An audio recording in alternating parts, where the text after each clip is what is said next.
तो इस लेक्चर में हम बात करेंगे ट्रेंड लाइंस और चैनल्स के बारे में। आखिर ट्रेंड लाइंस क्या होती हैं, चैनल्स क्या होते हैं, देख लेते हैं जल्दी से। हम लोग चलते हैं। सबसे पहले ट्रेंड लाइन कहते हैं हम किसी भी ट्रेंड को चेस करने के लिए हम थोड़ा विजुलाइज करते हैं उसको, अपने मन में एक इमेज बनाना चाहते हैं कि भैया ये इस राह को फॉलो कर रहा है, इस रास्ते को फॉलो कर रहा है कोई भी ट्रेंड, चाहे वो अप ट्रेंड हो चाहे वो डाउन ट्रेंड हो। तो हम क्या करते हैं, कुछ पॉइंट्स को, चाहे वो स्विंग लोज हो स्विंग हाइज हो, उनको हम कनेक्ट करते हैं और उनको कनेक्ट करने के बाद एक लाइन खींचते हैं। उस रेखा को कहते हैं हम ट्रेंड लाइन। ऐसी लाइन को हम ट्रेंड लाइन कहते हैं। वही ट्रेंड लाइन अगर पैरेलली एक और ट्रेंड लाइन हो और दो ट्रेंड लाइंस के बीच में प्राइस फंसा हो कुछ दिन, तो उसे हम चैनल कहते हैं। जैसे हमारा ये एक ट्रेंड लाइन ये हमारी ट्रेंड लाइन है। जैसे हम अप ट्रेंड ऊपर जा रहे हैं ऊपर जा रहे हैं ऊपर जा रहे हैं, हम इनके नीचे वाले पॉइंट्स को जोड़ के एक ट्रेंड लाइन बना सकते हैं कि इससे नीचे तो जा नहीं रहा है प्राइस, इतना इसको सपोर्ट ले लेके ऊपर की ओर जा रहा है, मतलब ये धकेल रहा है ऊपर की ओर ट्रेंड लाइन। वहीं नीचे जब हम जाते हैं तो ऊपर की एक ट्रेंड लाइन बनती है ऊपर के पॉइंट्स को जोड़ के, और वो बताती है कि नहीं भैया प्राइस ऊपर आ रहा है तो उसे धकेल रहा है नीचे की ओर। तो ट्रेंड लाइन जो है वो धकेलने का काम करती है। अगर मैं इसको चार्ट पे लेकर आपको दिखाऊं तो मैंने जस्ट यहाँ पर एक ट्रेंड लाइन ड्रॉ करी थी, ठीक। तो मैं इसको ज़रा ड्रॉ करके आपके सामने दिखाता हूँ। यहाँ पर ट्रेडिंग व्यू मैंने समझाया था कैसे होती है। यहाँ साइड में एरो कर्सर के नीचे आपको ट्रेंड लाइन का एक ऑप्शन मिलेगा। इस ट्रेंड लाइन के ऑप्शन को आपको यहाँ पे क्लिक करना है और इसके जस्ट बाद आप इसको जोड़ सकते हो किसी भी पॉइंट से। अब आपको पॉइंट्स को ऐसे चुनने हैं वो मैं बता देता हूँ। देखिए पॉइंट्स ऐसे ट्रेंड लाइन ड्रॉ की जाती है जिसमें आप ज़्यादा से ज़्यादा टचेस पा सको, यानी ज़्यादा से ज़्यादा बार ट्रेंड लाइन छुआ जा रहा हो। तो अगर मैं ऐसे बनाऊंगा तो मुझे 3 टच मिलेंगे, अगर मैं ऐसे बनाऊंगा तो मुझे कम से कम सिर्फ 2 टच मिलने वाले, 3 टच मिलेंगे डेली में। वहीं अगर मैं ऐसे बनाऊंगा तो मुझे ज़्यादा से ज़्यादा टच मिलेंगे, मुझे ज़्यादा ब्रॉडर व्यू दिखेगा। देखो कैसे टच मिलेगा, मैं आपको दिखाता हूँ। पहला टच ये मिला मुझे, दूसरा टच ये हुआ और 3 टच हो गए मेरे, ठीक, इस ट्रेंड लाइन के। तो ये ट्रेंड लाइन थोड़ी बहुत अच्छी ट्रेंड लाइन कही जाएगी, 3 टचेस हैं। अगर और अच्छी ट्रेंड लाइन आपको ड्रॉ करनी है तो आपको और अच्छे से सीखना पड़ेगा। यानी कि आपको मैं कैसे बताऊँ, यहाँ पर दिखाता हूँ।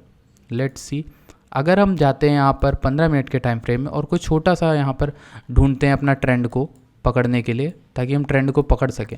तो एक आप ट्रेंड लाइन अगर ड्रॉ करना चाहते हो तो आप ऐसे ड्रॉ करोगे, एक ट्रेंड टूल लोगे, ऐसे पकड़ोगे और ऐसे ट्रेंड लाइन को ड्रॉ करना चाहोगे इस तरीके से, ठीक। देखो यहाँ पर हमें कितने टचेस मिलेंगे, एक तरह से लगभग, थोड़ा सा सेट कर दूँ ऊपर से नीचे। तो अगर हमें यहाँ पर देखना है टचेस कितने मिलेंगे, एक लगभग, दूसरा भी मिल गया यहाँ पर, ये तीसरा, चौथा और ये 5वां। तो ये हमें 5 ट्रेंड लाइन के टचेस मिले। इस तरह से ये ट्रेंड लाइन जो है वो हमारे लिए मजबूत होती है। अब इसको हम कैसे यूज़ करते हैं ट्रेडिंग में वो बता देता हूँ। इसको अगर आप आगे खींचो और प्राइस अभी नहीं आया है तो मेरे ख्याल से जो होता है, ट्रेंड लाइन पे दोबारा जब आते हैं तो वहाँ पे आप उसके हिसाब से डिसीजन ले सकते हो। जैसे अगर प्राइस आपने देखा 5 बार ऐसा हुआ कि इस ट्रेंड लाइन ने धक्का दिया नीचे की ओर, तो आप सेल की अपॉर्चुनिटीज़ देख सकते हो, यानी शॉर्ट कर सकते हो, मार्केट गिरने वाली है ये बेट लगा सकते हो। जैसे यहाँ पे नीचे आया, अगली बार ये फिर ट्रेंड लाइन के आसपास आ रहा हो तो आप यहाँ पर अपनी शॉर्ट की पोजीशन ओपन कर सकते हो और वहाँ पे आप प्रॉफिट कमा सकते हो। कैसे, देखो उसके बाद गिरा ये। तो ये होती है स्ट्रैटेजी, ठीक। तो ये तो मैंने आपको ट्रेंड लाइन बताया। अब मैं आपको चैनल के बारे में बताता हूँ, चैनल क्या होता है। तो वापस से हम अपने डेली में जाते हैं और मैंने कुछ चैनल्स आपके लिए ड्रॉ करके रखे हुए हैं, तो दिखाता हूँ। एक चैनल कहते हैं हम 2 ट्रेंड लाइंस के बीच में फंसने को, ठीक। पैरेलल होते हैं जनरली।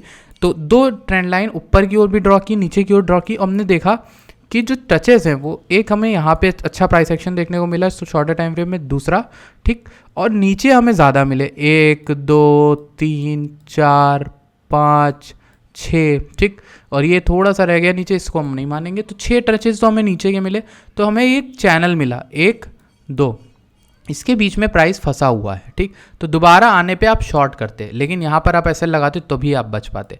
अगर मैं इसको और थोड़ा क्लियरली दिखाने की कोशिश करूँ तो आपको यहाँ पे चैनल दिखेगा और मैं आपको समझाता हूँ ये चैनल क्यों सॉलिड है, अच्छा है शॉर्टिंग के लिए। देखिए डाउन साइड में मैं आपको बता रहा हूँ, लेकिन अप ट्रेंड में भी ऐसे ही समझ लेना, सेम ऐसी चीज़ें वर्क करती हैं।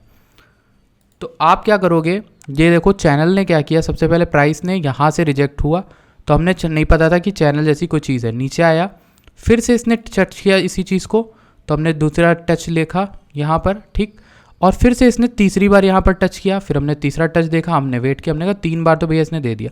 नीचे आया, यहाँ पर इसने रेस्ट किया, यहाँ पे भी हमने ड्रॉ करना स्टार्ट किया। अभी हमें सिर्फ 1 टच मिला तो हम ड्रॉ नहीं कर सकते थे, लेकिन टाइम के साथ जब ये दोबारा ऊपर आया इसी लाइन के दौरान, तो हमें पता है 2 बार और 3 बार, हालांकि यहाँ पर रिजेक्शन हो चुका है, तो हो सकता है हम यहाँ शॉर्ट कर दें तो हमें फ़ायदा मिलेगा।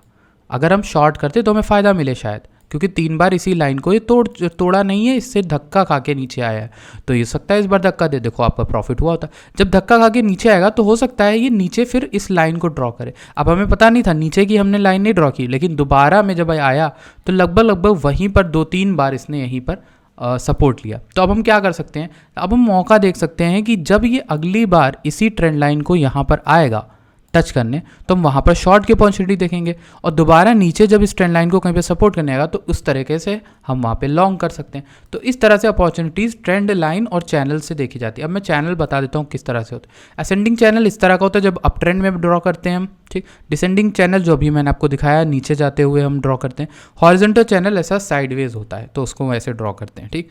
हॉरिजॉन्टल चैनल यानी आप कह सकते हो साइडवेज मार्केट का कल मैंने आपको ड्रॉ करके दिखाया था, तो उसी को हम हॉरिजॉन्टल चैनल कहते हैं। जैसे कि अगर हम किसी ऐसे लेवल में फंस जाए जहाँ पर हम बहुत टाइम स्पेंड कर रहे हैं तो वो हमारा हॉरिजॉन्टल चैनल हो जाएगा। लेट्स सी, ये एक हमारा हॉरिजॉन्टल चैनल बन सकता है इस तरीके से, ठीक। और हम उसके बीच में ट्रेड की अपॉर्चुनिटीज़ देख सकते हैं। हम ऊपर जाने पे बेच सकते हैं, नीचे जाने पे खरीद, ये एक हमारा प्यारा सा हॉरिजॉन्टल चैनल बनेगा, ठीक। इस तरीके से यहाँ पे प्राइस एक्शन हुआ था, शॉर्टर टाइम फ्रेम में आप अच्छा खासा लॉन्ग शॉर्ट कर सकते थे। तो ये एक चैनल है हॉरिजॉन्टल चैनल, और असेंडिंग चैनल भी बनता है, डिसेंडिंग भी बनता है। और ये दिखा देता हूँ up channel, down channel, sideways channel, इस तरीके से होता है। ट्रेंड लाइन की चीज़ें मैंने आई होप आपको क्लियर कर दी कि ट्रेंड लाइन को किस तरह से यूज़ किया जाता है, कैसे ड्रॉ किया जाता है। कुछ इंपॉर्टेंट टिप्स दे देता हूँ ट्रेंड लाइन ड्रॉ करने को लेकर। एक ट्रेंड लाइन को जब आप ड्रॉ करोगे तो ध्यान रखना कि मैक्सिमम टचेस आप ले रहे हो। टच जितने ज़्यादा मिलेंगे उतना सही है। कोई भी ट्रेंड लाइन ब्रोक नहीं होनी चाहिए। ब्रोक मतलब आपकी ट्रेंड लाइन टूटनी नहीं चाहिए, बाहर ना आए, अंदर ही रहे, वो चलेगा। लेकिन हल्का फुल्का चलता है गैप, हालांकि परफेक्ट टच मिलेगा तो आपकी ट्रेंड लाइन ज़्यादा अच्छी होगी। मैं कह रहा हूँ ना, मतलब एक परफेक्ट डेफिनेशन जैसी कुछ नहीं होता है, लेकिन आपको अगर मिल रहे हैं टचेस परफेक्ट तो वो और ज़्यादा मजबूत होगी उससे बजाय उससे जिसमें टचेस नहीं मिल रहे हैं। जैसे ये टच हमारा दोबारा नहीं आया था नीचे, तो हम इसको निगलेक्ट कर भी दें तब भी हमें यहाँ पर 2-3 टचेस मिल गए, तो ये हमें प्रूव करती है एक अच्छी ट्रेंड लाइन है, ठीक। तो ये चीज़ें आपको ध्यान रखनी है कि ट्रेंड लाइन में टचेस मायने रखते हैं, कितने टच हो रहे हैं उससे ट्रेंड लाइन ज़्यादा मजबूत होती चली जाती है और ओवर टाइम हमें अपॉर्चुनिटीज़ देती है। Thank you so much for watching this lecture.